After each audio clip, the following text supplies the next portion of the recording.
Hello, I am Theresa Mayes. I'm a dietitian at Cincinnati Children's Hospital Medical Center. And on behalf of the Spina Bifida Coalition of Cincinnati, I would like to welcome you to the second session of Nourish. Nourish is an acronym for nutritious cooking, budgeting, and preparing recipes for sustaining health. And I am very excited to be sitting here with about 10 people who were recruited by the Spina Bifida Coalition of Cincinnati, who will be joining me tonight along with Kayla Hansman. She's another dietitian involved in the program, as well as Meg Galvin, who's a certified executive chef from the Midwest Culinary Institute from the Cincinnati State Technical and Community College. This program is sponsored by the Elsa Heisel Sewell Foundation, as well as the Kroger Foundation. Nourish is a nutrition education program for adults with spina bifida. It is a 4-part series that encourages improved eating behaviors by teaching targeted components of nutrition while demonstrating the skills necessary to safely make simple, healthy meals at home. The 4 topics that are covered in the program include the topic from last session, vitamin, minerals, and protein. The topic for tonight, low-calorie meals. And at 2 separate sessions in the future, there will be topics covering fiber and hydration. So once again, the topic for tonight's conversation is low-calorie meals. And the objectives for this program not only include low-calorie meals, I almost should have entitled it Low-Calorie Meals Plus, because we do eventually talk about low-calorie meals, but along the way we are talking about ways to understand calorie balance and body mass index, describing tips to reduce overall calorie intake. We will list ideas for healthy breakfast, lunch, and snack options, as well as recognizing emotional eating cues and naming multiple ways to address such, stating the role of exercise in weight management, and again, identifying healthy alternatives to food items in recipes. Calorie balance is all about the delicate balance of calories we take in and calories we produce or take out. Calories we take in come from the foods and beverages that we consume on a daily basis. Calories can be seen as another term for energy. So we gain energy into our bodies by the food and the beverages that we consume. Calories out can be seen as energy out. And the way that our bodies produce energy or use energy would be through our body functions. So the simple act of moving for our muscles involves energy or calories. The act of digestion within our bodies requires energy or calories. Our minds, the brain power that we each involves energy in order to use our brains. And additionally, in addition to body functions, physical activity is another way for calories to go out of our body or for energy to be used. And so the scale here is representing the delicate balance in order for weight maintenance. Calories in, or our energy that we're consuming from food and beverages, should be similar to the energy that we use to maintain our bodies as well as any physical activity. If the scale would in any way become off and the calories that we consume or the energy that we take in would be higher than the energy that we produce, that our bodies are producing or that we are using for physical activity, when calories in become more than calories out, this is when weight gain ensues. And the opposite would be true, that when there are less calories in and more energy out, this is when weight loss occurs. We need to back up and know our body mass index in order to find out if we are in a category where we would need to potentially keep the calories in the same as calories out, or if we need to reduce the calories in and increase the output in order to lose weight, or if we need to decrease calories in and increase energy in order, excuse me, the other way. Anyway, we need to know our body mass index in order to know if we need to increase our calories, keep our calories about the same, or decrease our calories in. So a quick way would be to pick a web search engine like Google, Bing, Yahoo, other, and you can search any of those web search engines for BMI calculator. And a number of different sites will come up. You can choose any number of them or any one of them and enter your weight and height in pounds and inches. And you can hit convert or calculate, whatever the site leads you to do. And you can compare then the BMI that's calculated for you to this BMI table. Most of us will fall in the normal to obese category. And if you get into the higher obese categories for BMI, obese class 1, 2, or 3, it is these types of higher BMIs that really lead to health problems. So BMI is used as a screening tool, and generally the higher the BMI, again, the higher the risk of health problems. Health problems associated with overweight and obesity include type 2 diabetes, heart disease, sleep apnea, stroke, orthopedic and bone concerns, pressure ulcers, and poor wound healing, to name a few. So what about calories? Is it more important to count them or not count them?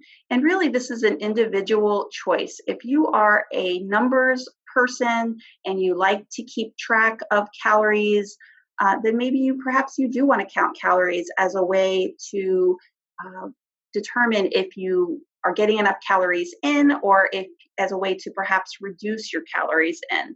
If you're not really a numbers person, there's some other alternatives that you can also do, and we'll talk about that here. So if you are a person who likes to count calories, the average adult needs around 25 to 35 calories per kilogram. And if your activity is restricted, if you are non-ambulatory, for example, your goal is to lose weight, your calorie needs could be as low as 15 to 20 calories per kilo. And in order to determine your weight in kilograms, if you take your current weight in pounds and divide that by 2.2, you will then know your calories per kilo, and you can multiply that by the factor above. Again, that calories per kilo by 25 to 35 for an average adult, or if you are low activity and you're trying to lose weight, perhaps 15 to 20 calories per kilo. And again, a 180-pound person weighs about 82 kilos. So you're taking that current pound weight and dividing it by 2.2. There are various websites and apps that are available to help you track calories. The three that are mentioned here are three of the more popular: MyFitnessPal, Spark People, and Lose It. One way that if you are a person with a higher BMI that needs to lose weight, you may want to consider tracking your intake of foods and beverages over the course of 3 or 4 days. And you want to make sure that you include at least one weekend day, because most of us do eat a little bit differently on the weekends than we would during the week. And you might want to take the average of the daily calories consumed, and again, using one of the apps to help you determine your total calories consumed, and decrease that by a goal of 500 calories per day to lose about a pound per week. So if you go and you are tracking your food intake over the course of 3 or 4 days, and you find that your average intake is about 1,500 calories a day, you could then begin to strategize with the foods that you've listed on MyFitnessPal or Spark People or Lose It, any of the apps that are out there and strategize ways to decrease your calories by about 500 calories a day. And in doing that, you would lose about a pound per week, which is a reasonable amount of weight for an average adult to lose. Some ways, so if you have to decrease your calories by 500 calories a week, by a day, I wanted to provide some tips to help you decrease your overall calorie intake. And some ways suggested would be to avoid sweet drinks. And most of us do not realize the amounts of calories that are in small amounts of soda and fruit juice and sports drinks. So if we can avoid those sugary sweetened drinks that have lots of calories and choose more water and low-fat milk and low-calorie almond or sugar-free drinks instead. If you are a coffee drinker, choosing sugar-free creamers over the regular type, and also making no-calorie flavored water by adding your own fresh fruit to water. Additional ways to decrease calorie intake would be through portion control. And if you remember from the previous session, we talked about my plate and the importance of filling half of our plate with fruits and vegetables, and then splitting the other half evenly between lean meats and whole grains, and using this as a guide to your intake, in particular at meals. We want to avoid eating while watching television or reading and being on the phone or the internet or even in the car, because it's during those kinds of times that we can take in more calories, kind of mindless eating and not recognizing or watching our portion sizes. We also want to have a specified place to eat, preferably at a table or a tray table. And we want to make sure that our snacks are planned and portion controlled. An additional way to decrease calories, in particular if you are someone who eats out a lot, would be to plan weekly meals and create a shopping list. Cook large batches of food at one time and freeze for later. That's an important tip, and the internet is, if you search, and again, any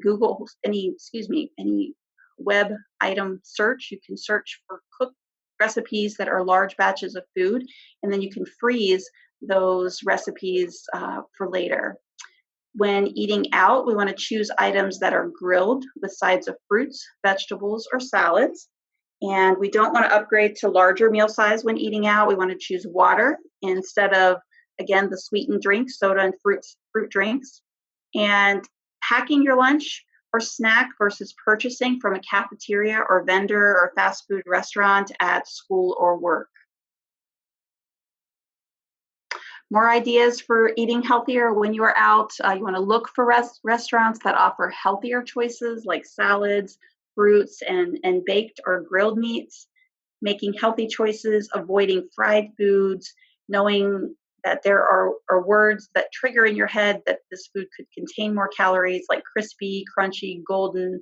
Most of the time that means they are fried, and therefore ordering grilled or baked items instead, and substituting fruit or a side salad in place of chips or baked chips or fries. More ideas for eating healthier when out. One way to get some extra nutrients and a little bit of vegetables in would be to opt for lettuce and tomato on the side of a sandwich, choosing whole grain products when available, and choosing low-fat soups such as vegetable or tomato in place of the higher calorie, high-fat cream soup options. Additional tips to decrease calories when eating out is that most restaurants give large portions of food, and so ordering small sizes or lunch portions when available, or often asking for, eating a quarter or a half of the serving and taking the rest with you and saving it for lunch the following day or dinner the following day. Holding extras such as ketchup and mayonnaise, as these are really high in calories. 2 tablespoons of mayonnaise has 100 calories. And if you actually use a measuring tablespoon and measure what a tablespoon of mayonnaise is, I think you will be, if you're a mayonnaise eater, you will be highly disappointed, because mayonnaise is one that comes with a lot of calories in a very small portion. So you can rack up calories very easily with condiment usage. You want to choose low-fat salad dressings and order them on the side, and aim for half of the container or less. Ordering salads without croutons, bacon, or cheese, because these also add extra calories. I think the biggest favor you can do yourself when you are eating out, and to help keep you on track for healthy eating, is to plan ahead. And most restaurants these days have their menu along with nutrition information on their website. And they often have smartphone applications, and you can basically do your research before you arrive and know what you're going to order before you get there. You can plan out your menu, what you're going to eat for that meal ahead of time. And by doing that, you're not under stress at that time to try to figure out what you're going to eat, and making sure you stay within guidelines. You've done everything ahead of time, and you are going in there with a plan. So additionally, kind of going through meals for the day, we talked about the importance of meals and using my plate as a guide. There are also some ideas for building better breakfasts as well as lunch and snacks that I'm going to mention in the next few slides. So recognizing that common breakfast foods like cereals or toaster pastries, instant oatmeal packs, and some cereal bars can contain a lot of sugar. We want to look for breakfast cereals and breakfast bars that have less than 5 grams of sugar per serving. And also, looking to add a protein source to your breakfast will help you to feel full and carry you over to that next snack or mealtime. I list a number of ideas on this slide, which include a protein source as well as a carb source. And that carb source might be fruit, or it might be like a bread source. So eggs with a fat-free cheese and a whole wheat tortilla, thin layer peanut butter on whole wheat toast, light yogurt with fruit and maybe a sprinkle of a low sugar cereal, low-fat cottage cheese with fruit, plain oatmeal with a sprinkle of nuts and raisins, hard-boiled eggs and a side of fruit perhaps. So all of these ideas not only have a carbohydrate source, again coming from bread or fruit, but also have a decent protein source. More ideas for healthy breakfasts include, again, a peanut butter on maybe a half of a whole wheat bread with a banana. Even eating turkey sandwich with whole wheat bread with lettuce, tomatoes. So something that you might typically think of as a lunch item, there's no reason why that couldn't become a breakfast item. Light instant breakfast is like a powder that you can add to a low-fat milk and maybe drink that with a fruit. And that light instant breakfast also is a good source of protein. You can make your own trail mix using whole grain cereal, raisins, and nuts. Again, another breakfast sandwich, this time using a vegetable sausage patty, fat-free cheese, and a whole wheat English muffin, string cheese and crackers, or hard-boiled egg and fruit. So again, those 2 slides are all about ideas for helping you build a better, more healthy breakfast. Moving on to the lunch meal, some ideas for packing a healthy lunch include, you always want to include a protein food and 2 additional food groups, and we'll give you some ideas on the next couple of slides. It's a good idea to pack your lunch the night before to save time. I mean, I won't say all of us, many of us are in a hurry in the morning, and packing your lunch the night before will save time in the morning and perhaps prevent you from choosing a vendor or choosing the cafeteria as your only option because you ran out of time that morning to pack your lunch. So just take advantage and do some time management in that respect. Using condiments, again, in small amounts, recognizing that is an easy way to rack up calories. So choosing low sugar jellies, light mayonnaise, and light salad dressing. If you choose no condiments at all, that would be the best alternative. However, recognizing that for some of us that might be a challenge, and maybe we need to choose light mayonnaise over, making the step to light mayonnaise over regular mayonnaise is kind of the initial step, and once maybe eventually moving to without it. So recognizing that all of the ideas that we're presenting tonight can be part of a continuum. So you might make a few changes or many changes, see how they work, and maybe again modify them again as you move and become more and more comfortable with meeting goals. We can always lower the calorie intake by adding additional goals to our meal plans. You can also use leftovers by combining meats, rice, pasta, or vegetables together to make salads, sandwiches, and wraps. And I think Meg, when she has her session tonight, the cooking session, you'll see how she readily intertwines using leftovers or using ingredients from one meal that she makes and combines them to make other ideas for salads and wraps, etc. This next slide has multiple options for packing a healthy lunch, often including, again, a protein choice and including 2 of the 3 additional options, either along with the protein choice. So a grain and a vegetable, or maybe a vegetable and a fruit. Again, these make great lunches. So having a protein source as well as 2 additional food group choices, either a grain, vegetable, or fruit. Some ideas are listed for protein include turkey, chicken, roast beef, ham, your typical meats, hard-boiled eggs, peanut butter or other nut butter, tuna salad, low-fat cottage cheese, low-fat yogurt, low-fat cheese, and beans and hummus. And grains are your typical breads or tortillas or crackers. Fruits and vegetables would just be whatever your vegetable fruit of choice would be. Moving on to snacks. Snacks help us all to spread our calories throughout the day. They help us to stay hydrated and energized to perform better throughout our long days. They add variety to our day and help us to eat variety and help us to make sure we get foods from each food group regularly into our diet. Snacks also help us to avoid overeating at meals.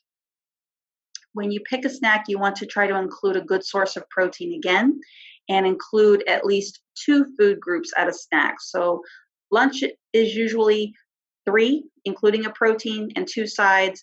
A good snack has a good source of protein and 1 other side. You want to keep fruits and vegetables handy. Maybe even, it's recommended that those are sliced up ahead of time. And measure ready-to-eat snacks such as trail mix or popcorn, pretzels, or cereal into the individual sized snack bags to help with portion control. So actually looking at the side of the box of crackers or the bag of cereal, what is a portion size, and truly measuring that out into a snack size bag, and that will help you to control your portion size.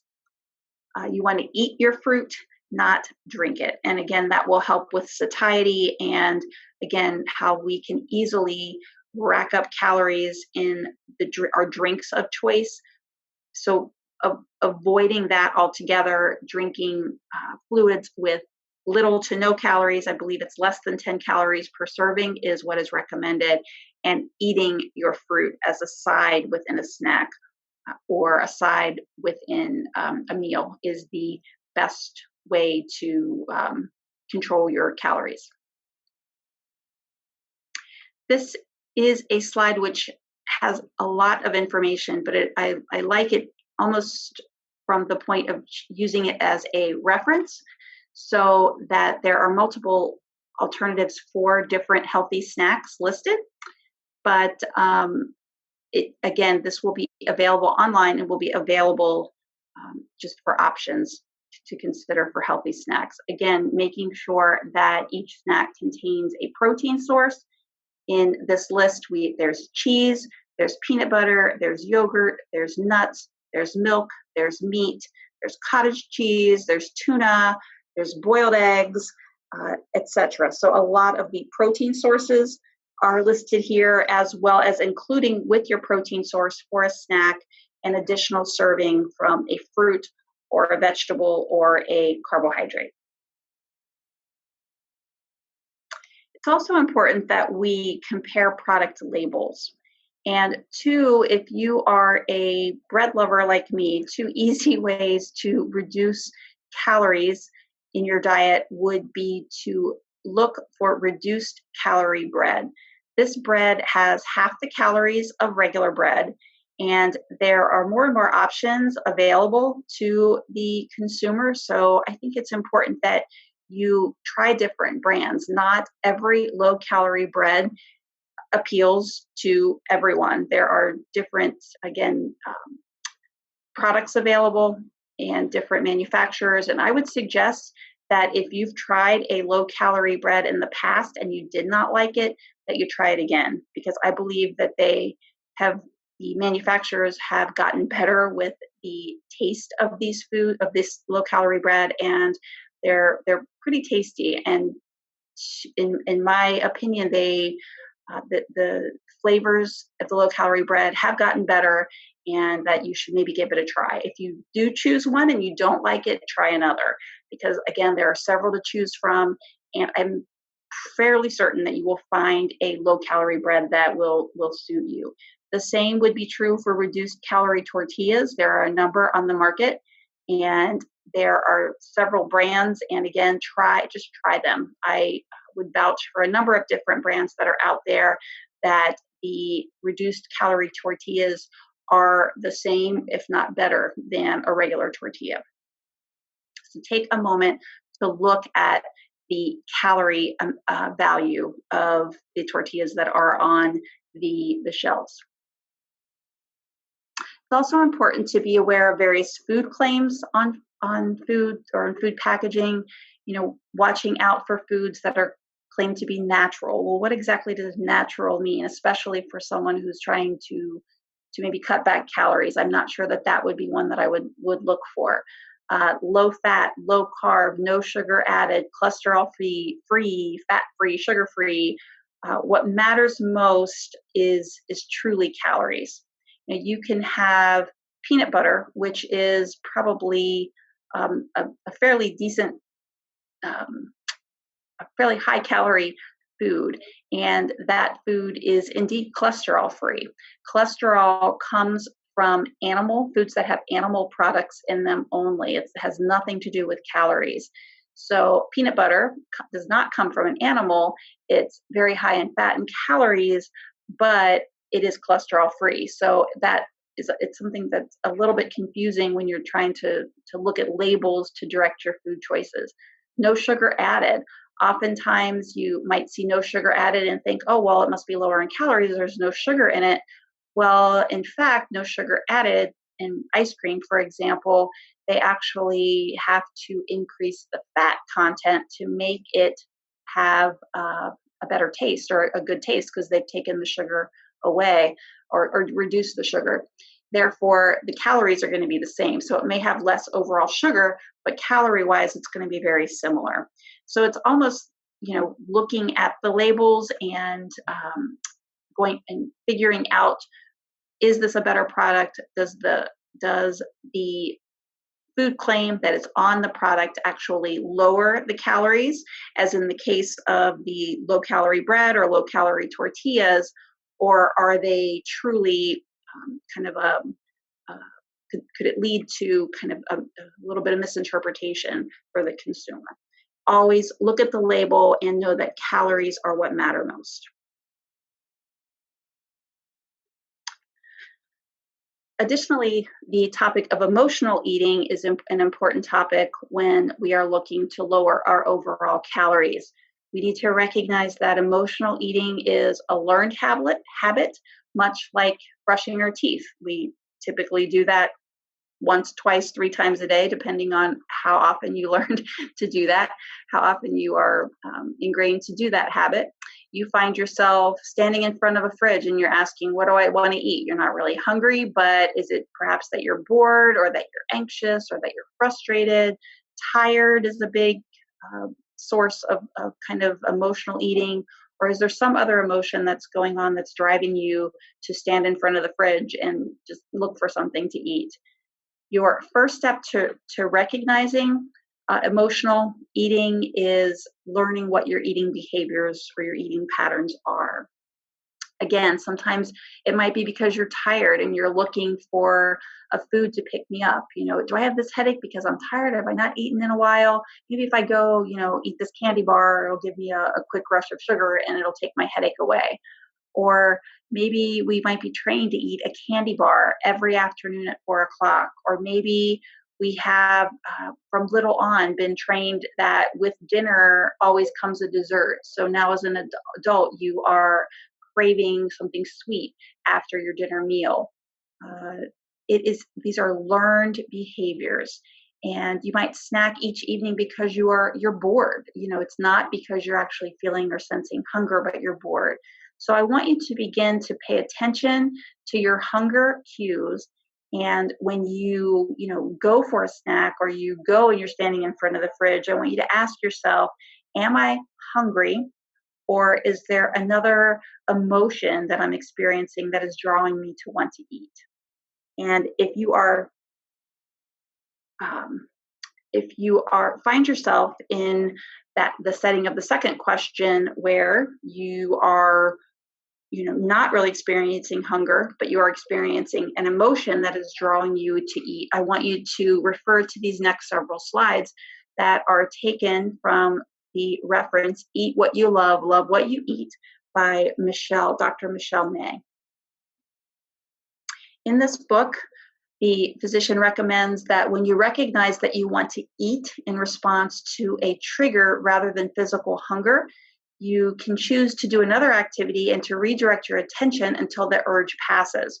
She recommends creating a redirection kit or a drawer with everything you need in it to distract yourself, or to establish a self-care zone that's perfect for those kinds of moments. So in a redirection drawer or kit, you might have a deck of cards to play solitaire, or that might be where you keep your iPad to play a game or to check your email, or it might be a not deck of cards, but like a set of cards where you would then write a note to a friend, or maybe you keep your diary in there and you want to write a passage in there about your day. You also can establish a self-care zone that's perfect for these moments, like nail polish or nail file, or maybe some lotion to lotion your hands or arms, just to kind of redirect your thoughts away from hunger and more directed towards non-eating behaviors. And in the book, she lists a number of kind of distractions for yourself. And I'm going to kind of leave these up here for a while because there are a number here that make great suggestions. Planning vacations, giving yourself a manicure, pedicure, planning a healthy meal for your family. How about that one? Finish an unfinished product. Volunteer in your community. Maybe you get your iPad out and you look for a way to volunteer this coming Saturday or in the Saturday to come. Brush your teeth, perhaps. Maybe that'll take the urge away. You play an instrument, maybe practice the instrument. Balance your checkbook. That's a good one. Chewing gum. Oftentimes chewing gum can take that kind of that sense that you want to chew, that you want something in your mouth to eat. That can take that away. You also can maybe use eat like a small piece of hard candy. So instead of going and eating a large serving of ice cream from the freezer, you could have a piece of hard candy and save yourself a lot of calories. And during the process of eating that hard piece of candy or chewing that piece of gum, the urge to eat something sweet passes. You could clean out a junk drawer. You could maybe plant a flower or go get a glass of water, catch up on reading something you need either for pleasure or for work. maybe plan a special date for someone, read what you love, eat what you love, which is the book that she recommends, or that we're referring to here. Maybe make a list of your blessings, work on your budget, or check your email again, anything that will divert your attention away from the fridge. And some of this is, may seem a little bit out of your comfort zone, but hopefully you get the idea that it's a matter of distracting yourself from the act of eating, which when you find yourself not hungry, and redirect your thoughts into something that would take you away from that urge to eat. And here's some more examples. Straighten a closet. That's one that I could certainly use at this time. When you become truly physically hungry, however, I want you to eat. This is not about starving yourself. This is about truly recognizing and asking yourself, am I hungry, or am I being led to eat by my emotions? Certainly, if you are hungry, I encourage you to eat. Moving on to additional ways to lowering our calories, and not necessarily lowering our calories, but also enhancing our weight, would be exercise, and knowing the benefits of exercise. One of them being helping us to control our appetite. Exercise also helps to improve digestion as well as our mood. It helps to reduce anxiety and tension. It helps to build healthy bones, muscles, and joints, and reduces our risk of chronic diseases like high blood pressure, diabetes, heart disease. And finally, it assists with weight maintenance and or weight loss. So how can we make exercise more fun?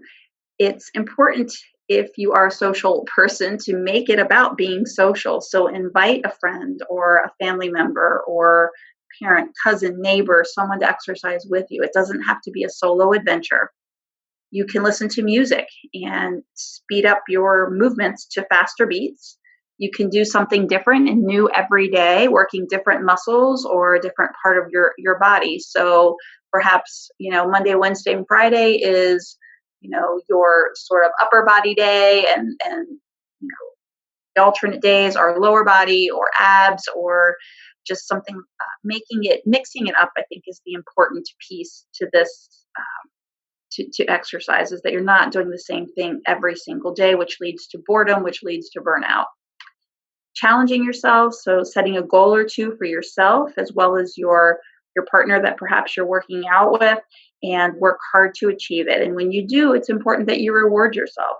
I would suggest that you not reward yourself with food, but maybe it's, saving up to, perhaps do some type of an entertainment night, a night of entertainment, a movie ticket, or perhaps, it's a new pair of socks or a new pair of shoes or something like that. Whatever it is, I want you to set goals for yourself that are meaningful to you, and reward yourself with those rewards when you hit goals.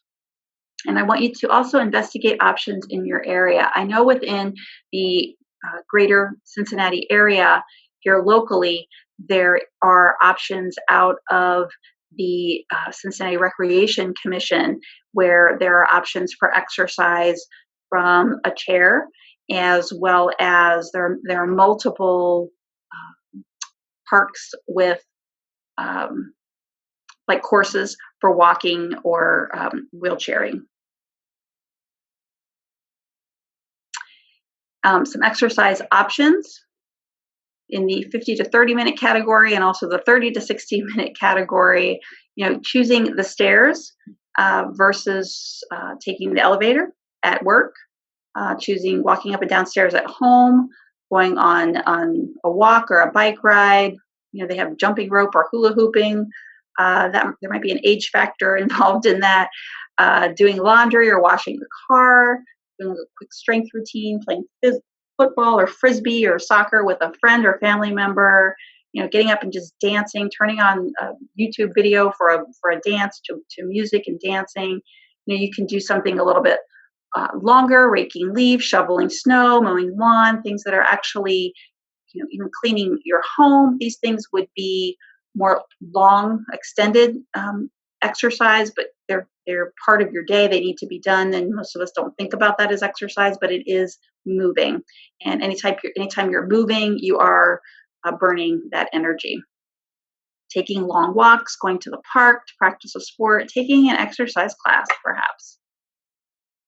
And for those of us who are non-ambulatory, perhaps searching YouTube videos, or maybe you have a video on tape that includes exercising from a chair. And I have to say that I recently did this search, and I was pleasantly surprised, because it's been a while since I've actually done the search, and I was pleasantly surprised to find that there are a number of exercise routines available now on YouTube, or that are available on the internet in general, that you can pretty much mix up your routine like every day of the week and then some. So I would encourage you to perhaps check that out and search different options for wheelchair exercises, and get into the routine, and perhaps again doing it with a friend or doing it by yourself, however, whatever motivates you. But it is important to include exercise in your daily life. Generally, we're recommending 30 to 60 minutes a day of movement. So kind of if right now, let me go back here, if right now you are generally not doing anything, well, maybe thinking about doing 60 minutes is every day is just beyond anything you can, imagine, and you're defeated before you even try. Perhaps setting a goal of 15 minutes 3 days a week, setting the bar on the lower end, but making it achievable for you. And once you achieve that 3 days a week, 15-minute session, maybe make it 5 days a week for 15 minutes. And once you achieve that, maybe you want to now make it 5 days a week for 30 minutes, and kind of just keep adding to that goal till you get up to ideally the 60 minutes each day. Moving on to recipes and how to pretty much substitute foods within recipes for lower calorie alternatives. For example, instead of using the whole egg, you may want to try just using the egg white, or using whole fat milk or higher fat milks, replacing those with more skim milk options, replacing whole fat cheese with reduced or fat-free cheeses, full fat cream cheese with the non-fat cream cheese, and so on. The dairy group has really gotten good with having low or non-fat alternatives for most of the foods in that group. Fruits and vegetables, choosing fruits and vegetables that are higher in fiber, because the higher in fiber that foods are, the more full you are going to get. So instead of choosing canned or frozen foods, or fruits, or peeled fruits, choose the actual fruit or vegetable, the fresh version, the fresh or frozen version, in order to get the fiber effect, which is going to help make you feel more full and ultimately eat less portion. Using meat and ground beef, making sure that you cut the visible fat off of meats, obviously taking any skin, like from a chicken or turkey, you want to take that skin off. That's a huge source of calories and fat. If you are a fan of tuna, perhaps, or other canned fish, using the water packed versus the oil packed. From the grain group, making sure that you use whole grain over white rice or white purpose flour, kind of the white version of the grain would provide less fiber or minimal fiber, and so choosing the whole grain alternative is going to provide you with more fiber, thus filling you up, thus having you ultimately eat less. And then we mentioned the issues with condiments and how very small amounts of condiments and fats can add to large amounts of calories. So just really paying attention to the volume that you are consuming, and maybe choosing the lower fat or reduced or non-fat types of salad dressings or mayonnaise. And when you are frying foods, perhaps use cooking spray over the actual oil in the pan. I know kind of an easy or thought in baking, if you are indeed baking, using applesauce or a prune puree for half the amount of butter or shortening in the recipe. And that makes for a fine outcome in whatever baking product you are using, but you will get less calories and less fat by doing that. And additionally, sugar, you can readily reduce sugar in a recipe by a fourth to a third in most of the products that you make. And also syrups, and some ideas for syrups and fruit flavored syrup using pureed fruit or no sugar applesauce rather than using like maple syrups or honey. And then also for pudding and gelatins and pop and soda pops, they all pretty much all of them there are brands that come in a sugar-free or low-cal variety. So for tonight's menu, we are going to cook with Chef Meg, and on the menu, she is going to show us how to create slow cooker salsa chicken. That includes a whole wheat tortilla, mixed greens, and brown rice. This meal comes to a total of around 425 calories. And again, if you are a calorie counter, it's good to know the calorie content of the meals that you are eating so that you can budget your calories throughout the day. So she does include the calorie amount for this meal tonight. And this concludes the session. So thank you.